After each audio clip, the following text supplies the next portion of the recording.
Hello. Hello. Welcome to the Naples Mac user group. Hi, thanks for having me. We have about 790 people here today. He lies. And this is Jim CORSICA. Jim is going to be leading the meeting with you. He's our local expert. All right. Hi, Josh.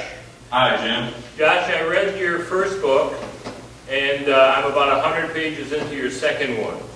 Great, great. I laughed, I cried, I had lunch. So we have some folks here who are interested in the Apple TV, and we have a few questions, not many, but I'd like to ask, maybe it's a kind of a downer question at the beginning, but I was an early adopter of the new Apple TV, Right. and I want to know what your initial I'm assuming you were an early adopter too. Yeah, I was actually super early because Apple was kind enough to send me a developer unit, so I had one a few weeks before everybody else. What was your first reaction to the new Apple TV before the upgrades?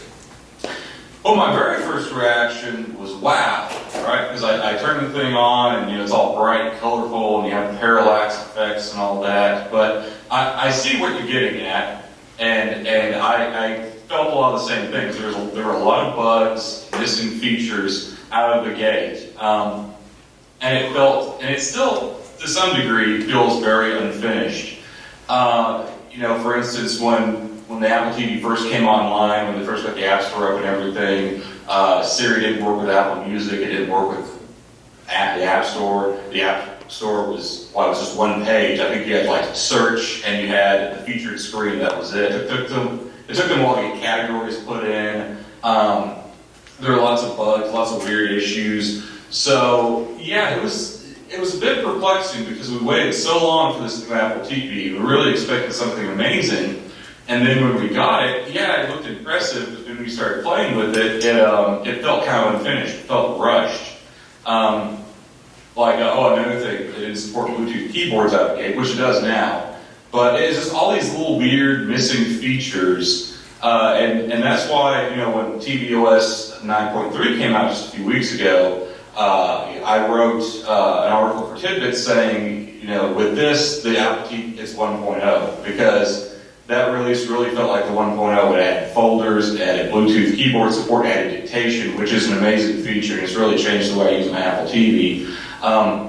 As a matter of fact, I felt that, I saw the previews of tvOS 9.3 in beta, and once I saw what all it could do, I told Adam and Tanya, my publishers, to take control. I told them, we need to hold the book off, because I don't feel like this is really going to be a complete product until we have 9.3. I feel like 9.3 is going to be an important enough update that we should hold the book until then, and that's what we did. We got the book out shortly after the 9.3 update, and I feel that was the right thing to do, because otherwise we'd have to rush and update the book, and in the meantime. So, it's much better now than it was.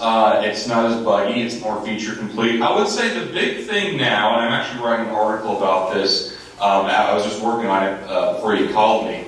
Where are the apps? The main apps people want for the Apple TV. And one thing I'll answer right away, because I get asked about this every time I talk about Apple TV. People always want to know, where is the Amazon Video app?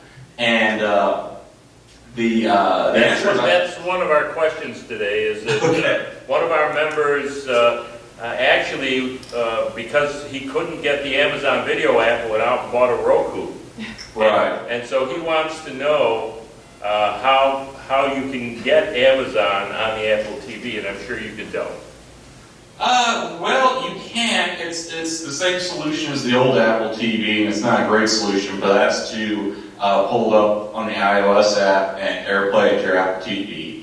Last I checked, that still works. It's not an ideal solution at all, and if you depend on Amazon Video enough for that, you probably do want something like a Roku or a Fire TV, or even one of the newer smart TVs. And then that's how we watch Amazon in our living room now. I actually had to buy a new TV for the book because I didn't have HDMI CEC, which I hope to discuss in a bit. But I kept getting questions about it. So I got this new TV, and it has an Amazon button around the remote, right? So that's really handy.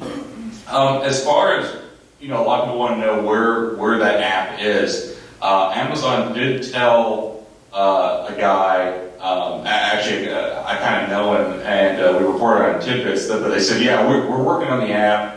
It's in development, but that was 5-6 months ago, and it hasn't shown up. And my best guess, now I contacted Amazon a couple of weeks ago to ask them, what the status of the app is. I never heard back. My guess is that it's a bargaining chip for Amazon to get concessions from Apple. We've seen a lot of this hardballing from Amazon lately. Like one of the things they did, when we lost you? So as I was saying, so Amazon not too long ago, I think about a year ago, they bought Comixology, which is still is a really popular iOS app for buying and reading comic books. And the first thing they did was strip in-app purchases out of the app. And then I don't think they've done anything with that company since. I almost kind of suspect they bought Comixology and stripped out the in-app purchases just to spite Apple, if nothing else. And Amazon certainly has the resources to do that if they want. And I think the core issue is that Apple won't let Amazon sell ebooks and other digital media without handing over their 30% cut to Apple. And so I think what's going on behind the scenes is just this whole Game of Thrones-esque bargaining where, Amazon's like, fine, we won't sell your Apple TV, we'll buy one of your most popular apps and strip out the in-app purchases so you don't get a dime. And we have this app that people, really want out of their Apple TV, and we're not going to release it because you're not giving us what we want. That's my best guess as to what's going on. So that goes back to, you froze up again, can you hear me? Sorry this is happening. Problem for Apple, so that's the best guess I can come to. So this goes way back to the book conflict of like 5 years ago? Yeah, they've been feuding ever since iBooks came out. And one of the things, there was a lot of hubbub about Apple not allowing actually, I think, didn't they take the Kindle app out of the App Store for a while because Amazon was trying to make it so you could buy books through the app. There was something like that. I'm a little fuzzy on that. It's been a while now. But there's been this feud of ebooks essentially ever since the iPad came out.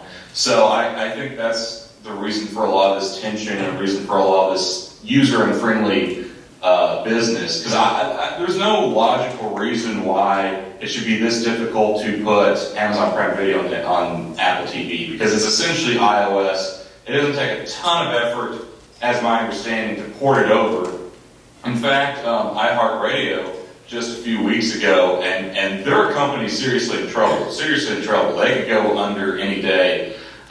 They've released an Apple TV app, which I find curious. So this company that doesn't have much in the way of resources can do it. So I'm wondering why these other large companies aren't also doing it. In the case of Amazon, I think it's pure politics. Okay. Well, if you will, why don't you give us the thoughts that you had in your mind that you wanted to tell us today, and then we'll come back for questions later, okay? All right. Okay. Well, first things first, I want to pull up the book here and give you guys a look. Let's see. Oh. Well, I'm glad that was you and not me. I'll tell you guys what, this Skype interface is not the best. All right, can you, There it is.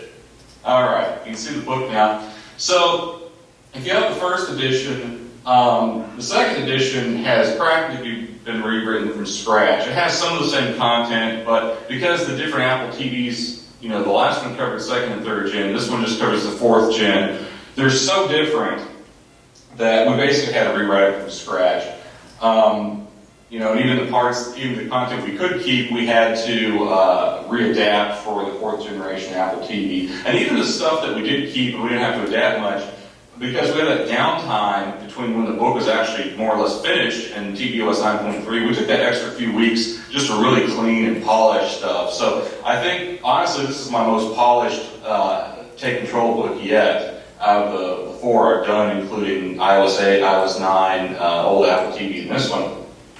So I'm very happy about that. I'm very pleased with that. Not to brag or anything, but I legit feel that way.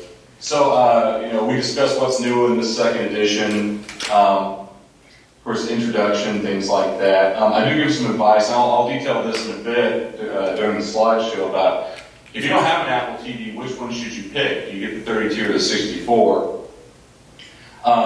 Then we have the Quick Start, which if you're familiar with the Take Control series, or if you're not familiar with it, then it's just a quick way to, you open up the book, you can jump to exactly what you need. So if you just need to set up your Apple TV, control it, you know, learn the interface, things like that, it's really easy to jump to that stuff. And I do, since we delayed this just for tvOS 9.2, did I say 9.3 earlier? I keep getting iOS 9.3 and tvOS 9.2 mixed up.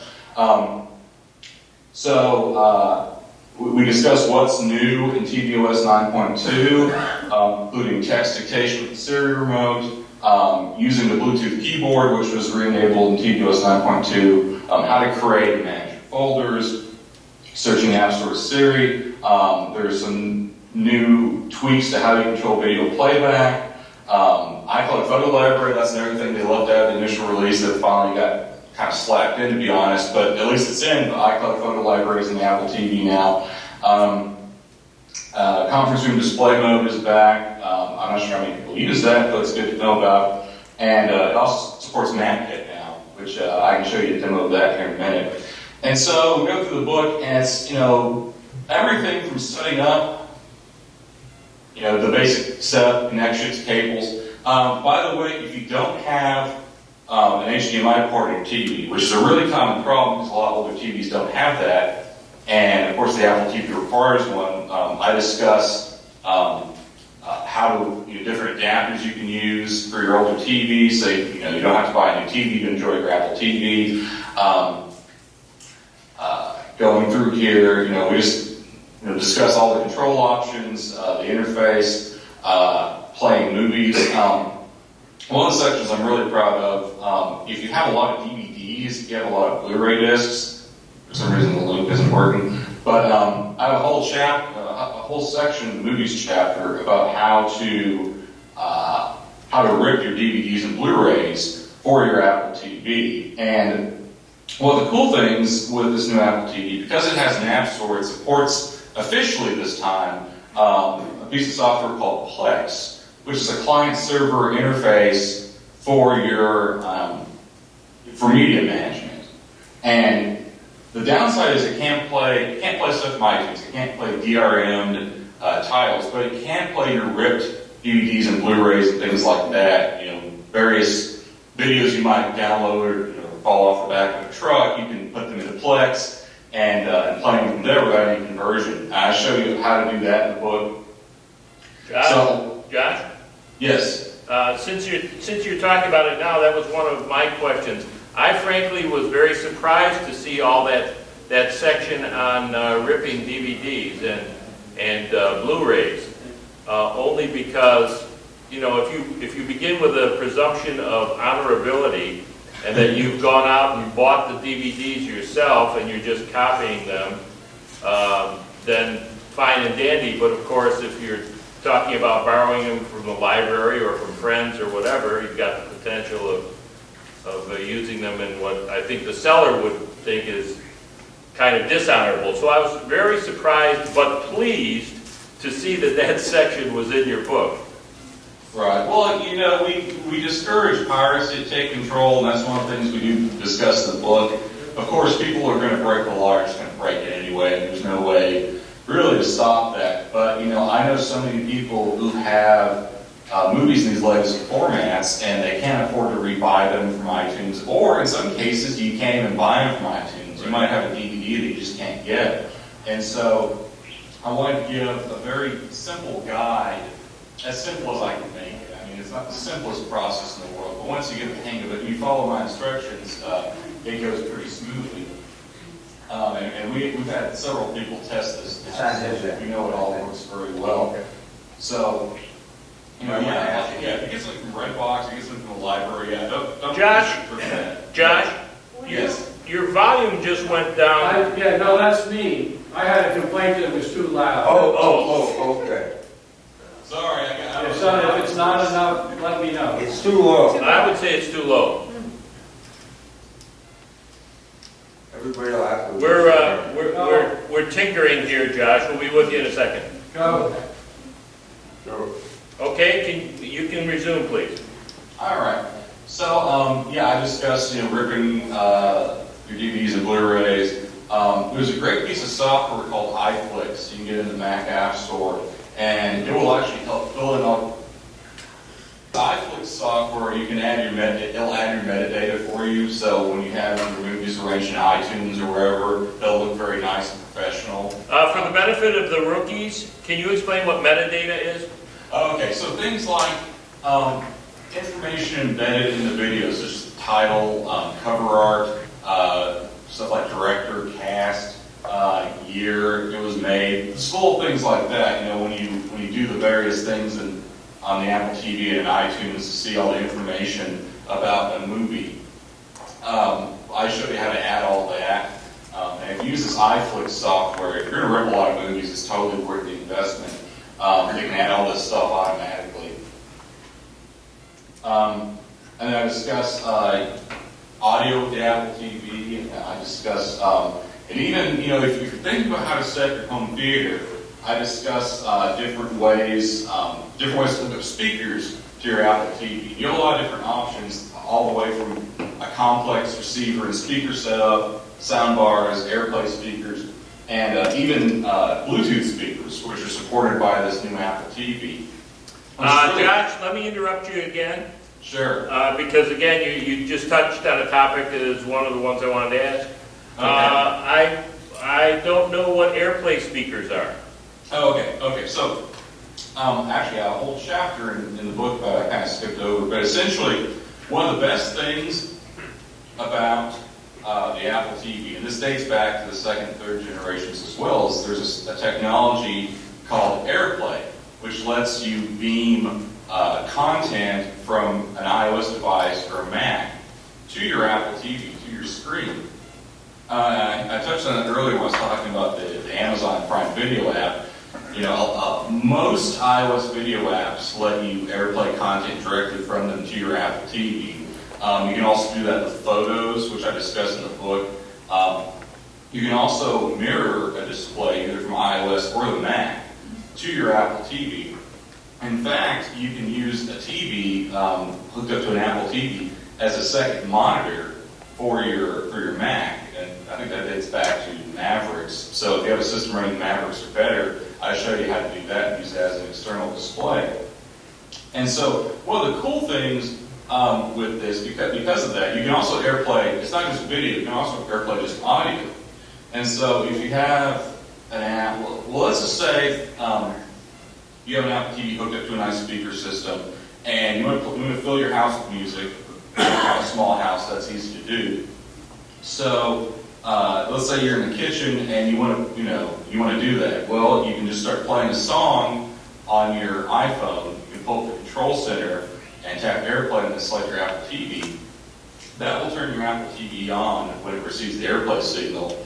And depending on your setup, mine's set up so the TV kicks on when the TV kicks on.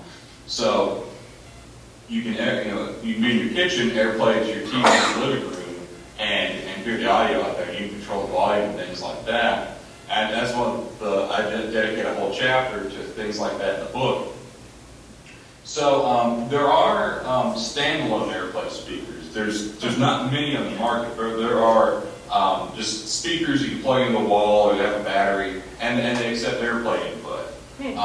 Like I said, those are kind of rare. There's also some receivers. I don't really touch on this, but there are some receivers that can take AirPlay, usually just audio. But yeah, there are third-party devices that support AirPlay. Not many. But one thing you can do, if you have an Airport Express router, now the Airport Express also supports AirPlay audio input, and it has an audio jack in the back, so you can plug speakers into your Airport Express, AirPlay audio to that, and have it come out the speakers, which is a really neat feature if you have an Airport Express. Another cool thing, you can actually AirPlay from an Apple TV to another Apple TV. So if for some reason, you have, an Apple TV in the bedroom, and you want to AirPlay the audio out to the living room, that's something you can do. And one of the neat uses of this is in iTunes, you can actually send out multiple AirPlay signals at the same time.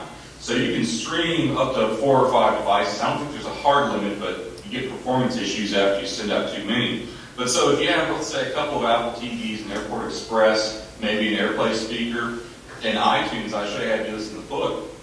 You can play a song and tell it to output to all these different speakers at once. So if, it's a cheap alternative to something like a Sonos system. Sonos basically is these wireless speakers, and they all talk to each other. You can put them around your house. Well, you can do the exact same thing with AirPlay if you have enough AirPlay receivers and a copy of iTunes.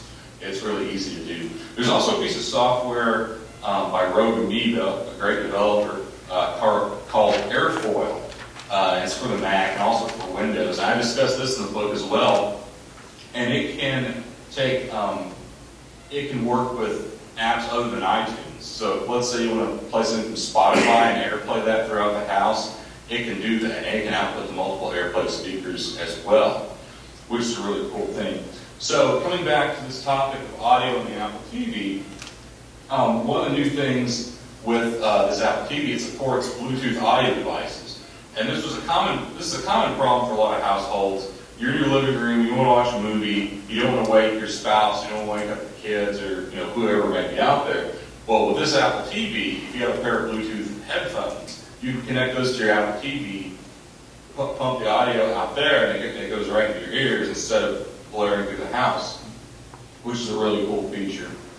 I do discuss the music app, which I gotta say I'm not super thrilled with because it's built so strongly around Apple Music, which personally I think is kind of a mess of a service. But we do discuss that in detail. If you are an Apple Music fan, and also you can stream music directly from your computer. There's an app on the Apple TV called Computers, and it was there in the second, third generation Apple TVs as well. But with the Computers app, you can connect to an iTunes library and stream audio, video, even photos from your Mac or even a Windows PC if it's running iTunes. There's also a podcast app, which is a new thing. Well, new for this Apple TV. That was one of the things that was missing originally. There was a podcast app in the second and third generation Apple TV. So we do discuss that. We also discuss ripping CDs for the Apple TV, which I think for most people is kind of a basic topic nowadays, but we like to cover all of our bases. And here's one of the sections I discussed, specifically AirPlaying audio from a Mac. And here's where I discuss fill your house with audio. That's where I discuss using iTunes to send to multiple AirPlay receivers. So, if you happen to have a bunch of these old Apple devices sitting around the house not doing anything, you can hook up speakers to them and put them to use. Airfoil, that's where I discuss Airfoil. You see there I'm streaming from Spotify, which doesn't support AirPlay, but with this I can send it out to multiple Apple TVs and my Airport Express. So if you're having a party, Airfoil is a good app to look into. Also discuss the Photos app and how to view your home movies on the Apple TV. So iCloud Photo Library is a new thing with tvOS 9.3. Before that, for some weird reason, when this Apple TV came out, it only supported PhotoStream, or My PhotoStream is technically what they call it, and iCloud Photo Sharing.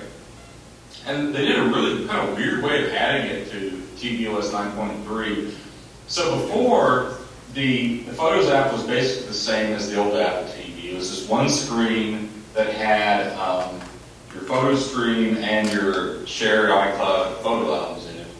And so what they did was they just crammed in a couple more screens. Like they took that screen, put it in the middle of a tab, in this tab interface, and then they added a screen just for iCloud Photo Library, which just shows all of your photos in your iCloud Photo Library in a big grid. So there's no real good way to sort through them like you can on Mac or iOS. And then they have one for your iCloud Photo Library albums, which is about like it is on other devices.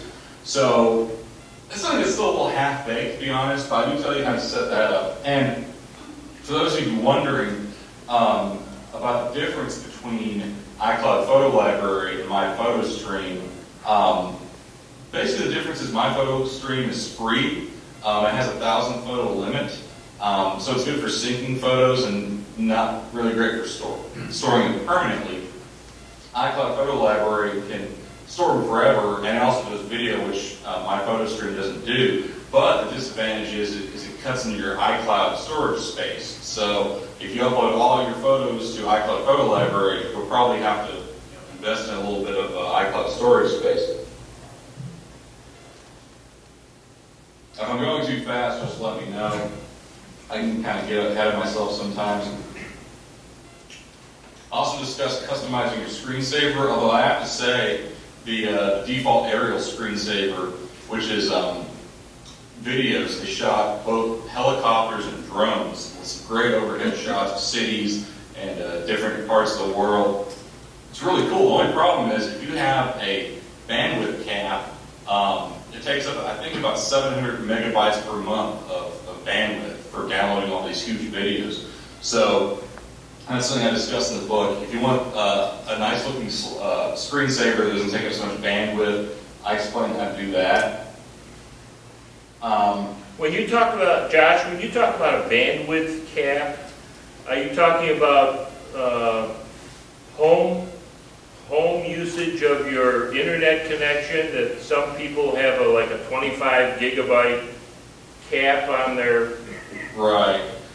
Yeah, it's something, I don't know if you guys have it down there in Florida, but one of these things that's kind of cropped up is presumably so Comcast and other cable providers can kind of cut off these streaming services, from the get-go. They're implementing these data caps, so something like 250 gigabytes, 300 gigabytes per month. And if you use more internet than that, then they start charging you something like $10 for every few gigabytes or something like that. And that can get expensive very quickly. I didn't, just a second, Josh. People that are using Comcast home service here in Naples most likely have a cap, unless you're paying for additional service that you don't have a cap. So George thinks we have it, but I would think most of us are so far below it that it probably is not noticeable. There was a good article in Naples Daily News this week about or maybe Wall Street Journal, about streaming Netflix and how people are finding that if the kids are watching Netflix and they're watching another, they'll get cut down and shut up. Okay. So, Yes, Jerry, our president, says that there's an article either in the local paper or the Wall Street Journal about this subject too. Can I ask one question? Sure. A second. You mentioned, Josh, you mentioned that aerial screensaver. I have it and I love it, but I didn't know how I got it. It's more or less the default on the Apple TV. And when you're setting it up, and you might have not paid attention to this step, they ask you, do you want to use aerial? And I think they even give you a warning about how much bandwidth they'll use. If you don't want to use it, if it's causing you to go over your bandwidth cap, 250, 300 gigabits seems like a lot of data, but with a streaming device like the Apple TV, let me take a minute just to explain how storage in the Apple TV works, because it's very important to this conversation. So, your Apple TV technically can never run out of storage space, because what it does, it streams everything. It streams everything, whether it's apps, whether it's videos, like everything on the device, everything stored on the device is technically temporary. And so what it can do is, let's say you download an app that's too big that it doesn't have space for. Well, it deletes old content, and then when you go to access the old content again, it re-downloads it. So this can be a very bandwidth-intensive device. If you install a lot of games, if you stream a lot of video, especially high definition video, you can eat through your bandwidth cap really fast. So one of the pieces of advice I give in the book, and if you haven't bought an Apple TV, I think this is worth considering. There's 32 and 64 gigabyte models, and they Apple says if you're a gamer, if you're going to install like apps that says get the 64 gigabyte, and if you're more of a video person, you just want to watch TV with your Apple TV, get the 32. Well, my suggestion is slightly different. My suggestion is if your internet connection isn't good, or if you have a bandwidth cap, I would highly recommend a 64 gigabyte model. And the reason for the 64 gigabyte model is that it can cache more stuff. So if your internet connection is a little slow, it'll be able to store more stuff locally on the device. If you have a bandwidth cap and you don't want to be constantly re-downloading stuff, then the 64 gigabyte will give you more room there. If you have a fast internet connection and it's not capped, then I've been pretty happy with my 32 gigabyte. Now, what I do in terms of, you guys still hear me? Yeah. Okay, great. I'll keep yammering then. Our hookup does that once in a while. It's a local electrical problem, but it almost always restores itself. So if you have a good internet connection and no cap, and the way I get around that is I have a Comcast business connection, which anywhere that has Comcast Home you should be able to contact somebody from Comcast Business and get that. And the deal with Comcast Business is that it's ran like a separate entity than Comcast Home. So if you like having a bundle deal, you can't have a bundle of internet and TV service if you go with business. But the nice thing about business is, you have to sign a contract, but part of that contract is they guarantee a certain speed. They don't have caps. So, as long as the contract's in effect, you're good there. And because I got a $200 cable bill one month because I got over the cap so much, I said, okay, we've got to fix this somehow. And I was complaining about it on Twitter, and a guy from Comcast Business reached out to me. So I said, yeah, let's make a deal. So I spent $100 a month on my internet connection, but at least it's a consistent $100 a month. I don't have to worry about it being 70 one month and $250 the next month, which, to me, that's a pretty good trade-off. So if you have that problem, I imagine a lot of technical people are going to start having more problems like that. I would highly recommend a Comcast Business account, and you don't have to be a business to get it. Any Comcast customer can sign up for it. So in terms of which Apple TV to buy, 32 if you have a really good connection, 64 if your connection isn't as good, if you have a cap connection. Now, was there another question about bandwidth caps? Well, I just have a question on clarification. So, for the demonstration I did a few weeks ago, I went through the exercise of buying a game from the App Store. It was a bowling game. Mm-hmm. People were riveted. Anyway, are you saying that is not permanently recorded on my Apple TV? It's that the icon that I see on the screen is pulling the game from iTunes or the App Store when I use it? Not necessarily, and if it does, you'll know because you'll have a really long loading time. Like it'll just take forever to load the game while it may not be forever. If you have a good connection, it might just be a minute or two, but you'll definitely experience some sort of loading time if it's having to stream it back from iCloud. But so this is essentially how it works. Oh, I'm trying to remember the storage limitations off the top of my head. It's something like, I think an app would be up to 250 megabytes. And then it can download an additional 2 gigabytes of data. And then there's up to 20 gigabytes it can access via iCloud, right? So the initial app size is pretty small. But if you download a big game, like I installed a racing game the other day, and so after I launched it, I had to download more resources. So I'm guessing it built up its 2 gigabyte or whatever limit. But now if it needs more stuff, you can access that from iCloud. So, but back to what I was saying earlier, once you have the app installed, except for the resources it has to stream from iCloud, which hopefully shouldn't be that many because that would make the game kind of slow, right? So it shouldn't have to re-download stuff every single time.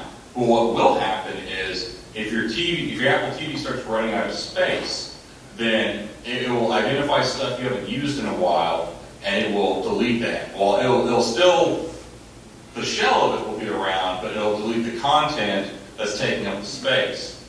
So, if you install that bowling game, let's say you install 10 or 12 more apps, and you fill up your Apple TV space, well, you never have to worry about it saying, oops, you're out of space, please delete some stuff, because the Apple TV will do that for you. It'll identify the stuff you haven't used in a while and clear that out. And so if you go back to your bowling game after installing all the other stuff, it might have to re-download stuff from the cloud, so you might notice a longer wait time as it does that.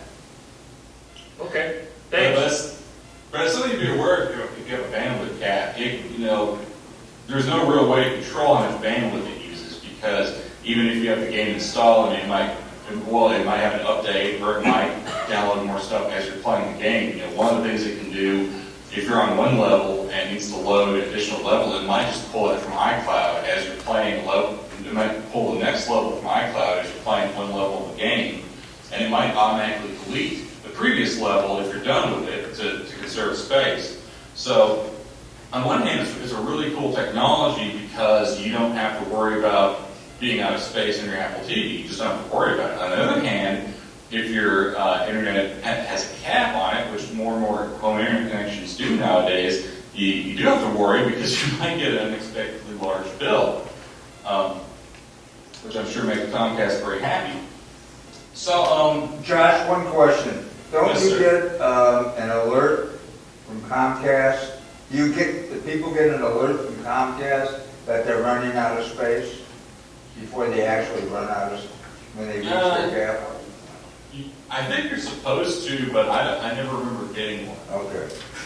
George, So, you said that Comcast Home here in Naples has this cap, but it does not yet have a cap.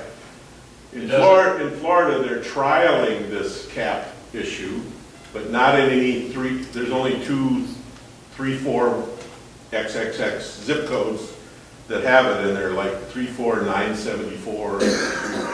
Well, because I actually did exactly what Josh did, and I went from home to business to avoid the cap, and that's interesting. It may be coming, but it's around the country. They're trialing. It's a trial in thousands of areas, and the way to check is to put your account number into their system, and they'll tell you if you're in a cap program. Oh, thanks. Did you get that, Josh? yeah, I was lucky enough to be one of the first trial areas. So I'm going to be kind of like the Paul Revere of data cap, because Adam Tiny didn't believe me when I told him about this. I'm screaming, the data caps are coming, the data caps are coming. No, they're not going to cap home broadband. That would be ridiculous. Of course, that's exactly what they're doing now. Well, you guys wrote about that. When that was all going on. There was a lot of- I've read about it a few times because it was such a problem for me, and it's something I wanted to warn people about before they got smacked with it. Because, Comcast said, 250 gigabytes, 300 gigabytes, that's plenty enough for anybody. Yes, as long as you're not streaming video, which is exactly what Comcast is trying to prevent here. And, it's why I think I wrote a piece about this, maybe I just tweeted about it, but, it's why I wrote that net neutrality, actually, I did write about this. Net neutrality is basically worthless because, if they have these data caps in, they basically give what they want anyway. So, all this, this site loads as fast as this site. That's great, but you can only load so many sites. So that works in our favor because we're a video company, right? That's very frustrating. For some reason my camera isn't wanting to focus, so sorry for if I'm blurry. So anyway, back to the book, and this is kind of relevant here. I discussed how to do presentations for the Apple TV. And for most people, this probably isn't a very important chapter, but it's a handy device. If you're on the road and give presentations a lot, combined with AirPlay, and Apple TV, it's bigger than it was, but it's still small. You can cram it in your bag and have your remote there. And I discuss all the different adapters you can use.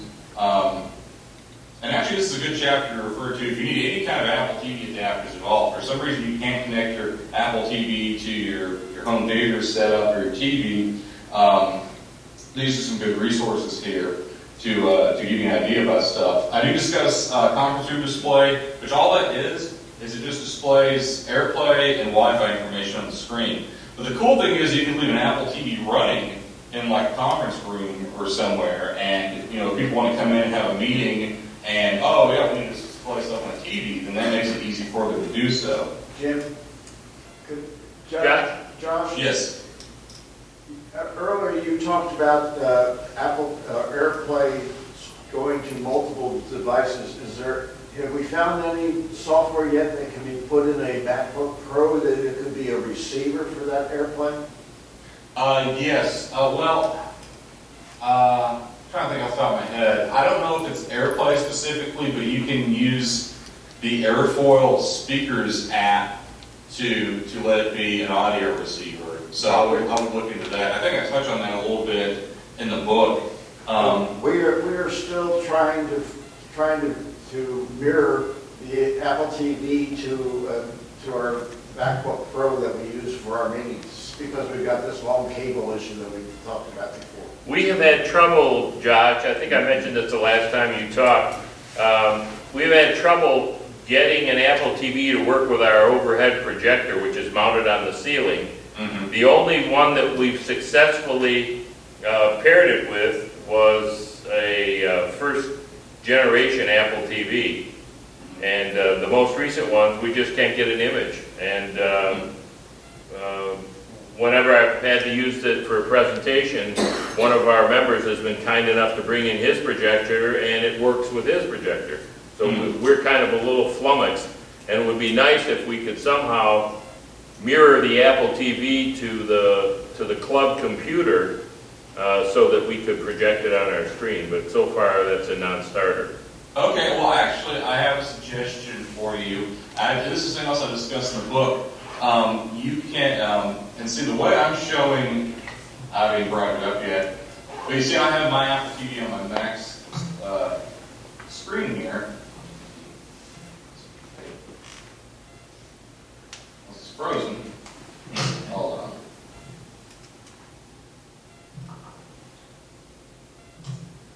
This demo's zooming. This is going zooming. Glad it's not only us. Yeah, well, yeah, it happens to everybody. So, let's see.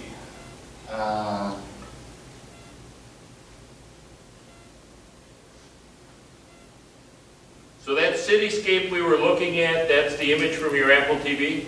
Yes.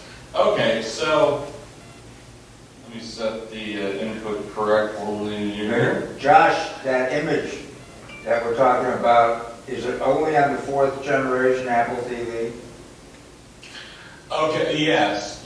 Because I don't have a 4th generation Apple TV, and I have it on my computer. And that's why I'm confused as to why I have it. Well, the way I do this, and this is something I do discuss in the book, with the 4th generation, this doesn't work on the earlier ones, but on the 4th generation Apple TV, if you, it has a USB-C port in the back, and so if you get a USB-C cable and hook that up to your Mac, and then you guys probably know about the trick where you can, in QuickTime, you can display your iPhone display in QuickTime. The way you do that, I'll just show you guys real quick. If you go to File, New Movie Recording, and then where it has this little drop down here, my Apple TV's name is Living Room. So I select Living Room for the camera and then Living Room for the microphone. I should set that quality to high to make it a little faster. And then I full screen that. Then you guys see the full Apple TV there. And this is all running through QuickTime. So if you wanted to display an Apple TV through your Mac, you know, if you have a 4th generation model, this is probably the easiest way to do it. Well, we have a collective reaction of, holy cow. Well, good. Write an excerpt to your books and with the details so that we can match it. Well, actually, speaking of which, if anyone in the room is wanting to get the book and you want to get a discount on the book, I have a special URL here for you, and I also email this to George so you make sure to distribute it. But it's http://tid.bl.it/gco-catalog-mug-discount. And Josh, is that the 30% discount? I believe so. Yeah, we got it. Right. We got it. So, I was just asked before I gave this presentation time, they said, hey, do they have the code? I'm like, I don't know. So. Yeah, we got it. Anybody needs it, you can Right. just send a note to the discussion group and I'll get it. Right. So that's something I do cover in the book, and you can also use this to take screenshots. I don't cover this in the book. You can also use Xcode to take screenshots. But my rationale for keeping that out of the book is that either you don't want to download all Xcode because it is a large program, or if you know what it is, you probably already know how to do that anyway. So, but you can use QuickTime both for video capture and for take screenshots with. So, if you wanted to show this interface on TV screen or on through a Mac, this is a really easy way to do it. Let's see, just to go back to the book, because I just got to, so near the end of the book, I discuss Apple TV apps. And I think I justify the cost of the book, if for nothing else. So with all these cable-activated video apps, there's always, unfortunately, Apple left no centralized way to do this. If you want to activate them, you have to download each one, go to a URL, type in a code. Well, I give links here to all those activation URLs. So you have a bunch of these to do. You can pull out the book on your iPhone or iPad, click the links, and they'll open right up your browser. I cover most of them here that are out now. I can't guarantee I got every single one. I think AMC came out with one today, so that won't be in the book. But up to Stars, I think, came out a couple weeks ago. Unfortunately, they won't activate Comcast because, well, it's Comcast. But so here I discuss a lot of free video apps, free paid video apps, cable-activated apps, games. I have a few recommendations here. I can even show off some of those here in a minute if you guys are interested. Some of the other neat little apps I like. This app's really cool, Zoba, because it can connect to your Apple Watch and show your heart rate on the screen as you're working out.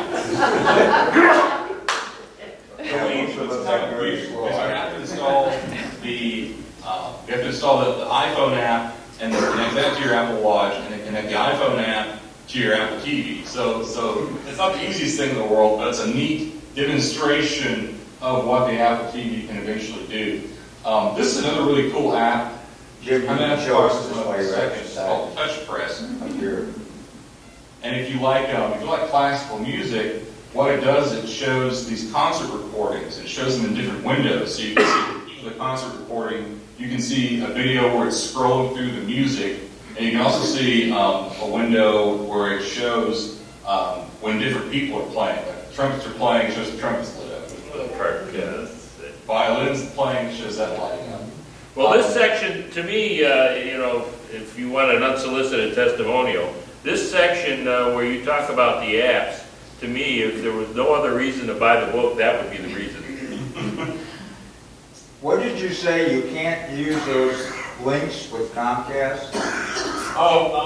So Stars, the cable channel, they recently came out with an Apple TV app, and it offers a couple of different features. One of the things it lets you do is it lets you activate with a cable subscription, so you can watch Stars content through that app. And then it also offers, I think it's like $8 a month, it offers a standalone subscription that doesn't require a cable provider. Well, I think the issue is that Comcast doesn't like that it offers both of those in one app, unlike, say, HBO, which HBO splits that out to HBO Go and HBO Now. So Comcast won't let the Stars app activate on their network for some reason. And this isn't the first time they've done that. For instance, for some reason, I can't activate HBO Go on my Amazon Fire TV. I can activate it on my Apple TV, but it won't work on my PlayStation or my Fire TV. And Why they do this stuff, I have no idea. Like I said, basically because they're Comcast. So unless you subscribe to Stars through Comcast, that's probably not cheap.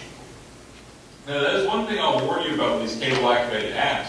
Not all of them work with every cable company, which can be kind of strange. Some of them do not support Comcast at all.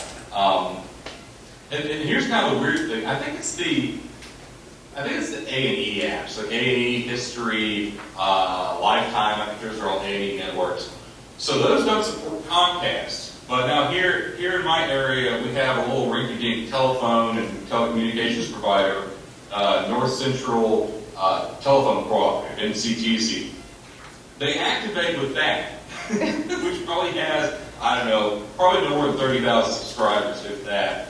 But it won't activate with Comcast. Again, why is that?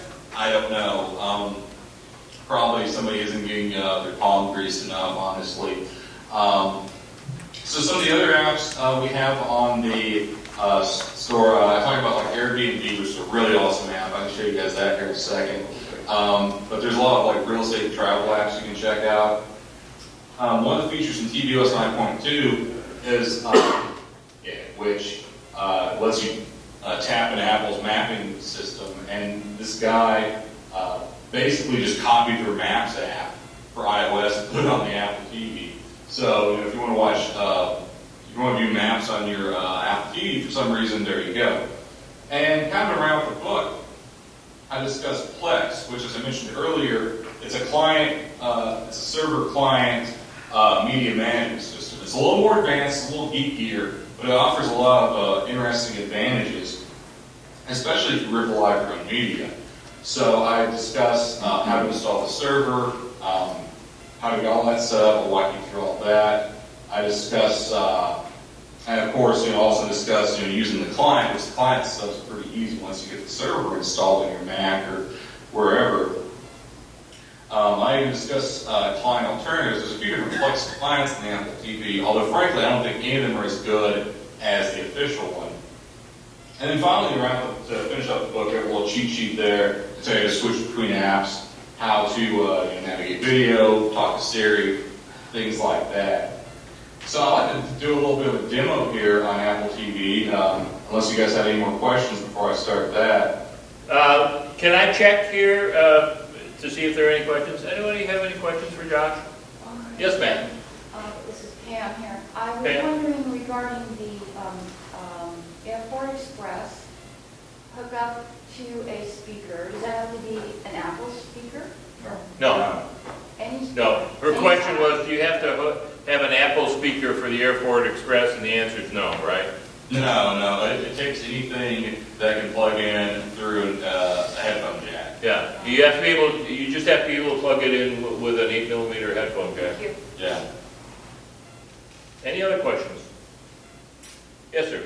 Can the current edition of the Apple TV be a whole house operating system? In other words, can you start your car and your refrigerator? Or is that going to be for the next iteration where you can do the whole house communication? Oh, that's a really interesting question. I know this is something I haven't really investigated much. I know at least on the last Apple TV, it could act as a HomeKit hub, right? So like you could use it for like as a Siri gateway. I'm honestly not sure if this one does that or not. And part of the reason I haven't really investigated is that I forget if the HomeKit even exists because it doesn't seem to have a whole lot of support. Ideally, you'd be able to use Siri and all that, but I haven't heard Apple discuss much in terms of HomeKit in this new Apple TV. Now, if you have some kind of smart home device like a Nest or something, if they were to come out with an Apple TV app, then yeah, you can definitely use it through that. But there's not much on the home automation front as far as I know with this Apple TV. I'm honestly not sure if there's going to be. I get the sense that the HomeKit just hasn't really taken off like Apple expected it to. Okay, just a couple more. Is Burton here? Burton Meisner? No, right here. Oh, did we answer your question about the Amazon Prime? Okay, all right, he got that. And I just have one sort of global question, Josh, and then you can do your demo. Is that how close are we to being able to browse the internet on an Apple TV? Okay, so that's an interesting question. There is no WebKit, which is what developers use to display the web on Apple TV. So there's no Safari, nothing like that. One app I do discuss in the book, it's actually an old app. It's called AirWeb, and you can use it on an iOS device, and you can basically AirPlay a browser to your Apple TV and use your iOS device as a trackpad and use it to operate the web browser. Of course, that's not the same thing, right? Right. I get the feeling that Apple probably isn't going to have WebKit on the Apple TV for a few reasons. First of all, I've never seen a web browser that works on a TV that works very well. The PlayStation 3 and PlayStation 4 both had web browsers, and honestly, they're kind of crappy. Even go back to the Sega Dreamcast, which was a game system around 1999, 2000. One of the first ones I remember having a web browser. Again, neat for the time, but kind of crappy. So it's not really the best experience. And of course, on top of that, I think Apple really wants to push the future of the internet being these apps. They don't want to push the web, the open web. They want to push their own proprietary apps.